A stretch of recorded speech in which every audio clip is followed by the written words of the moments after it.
C'est elle que l'on voit en premier, une grande sphère de verre dans laquelle se reflète et se déforme le décor du rez-de-chaussée. Nous sommes au cœur de la Villa Empain à Bruxelles. Le mouvement et la magie ont pris possession des lieux. L'exposition Turbulence rassemble une trentaine d'artistes d'art contemporain et parmi eux, Elias Crespin et son étonnant mobile en tige de métal.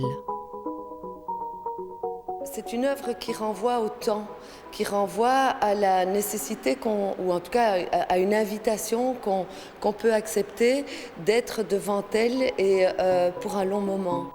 Du mouvement encore dans l'univers de Lionel Estève, un réseau de perles qui fascine et pourtant impossible pour l'œil de se poser. La turbulence, c'est aussi de l'agitation, on la retrouve ici, de petits anneaux qui donnent l'impression de se superposer alors qu'ils ne font que se repousser, c'est le choc des cultures. Il y a aussi l'œuvre de Miguel Chevalier, c'est le visiteur qui influence les couleurs du monde. On a entendu qu'il y avait énormément, d'abord sur la Villa Empain, que c'était une villa incroyable, qu'il fallait vraiment voir le bâtiment et apparemment cette exposition a une hyper bonne réputation, donc on s'est dit qu'on allait venir voir ça de plus près.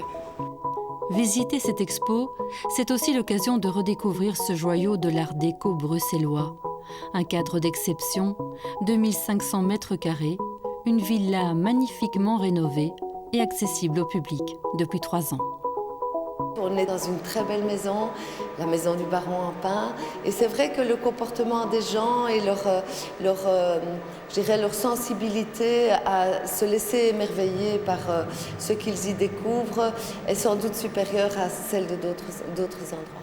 50 000 visiteurs en moyenne chaque année, l'expo Turbulence est accessible jusqu'au 1er septembre.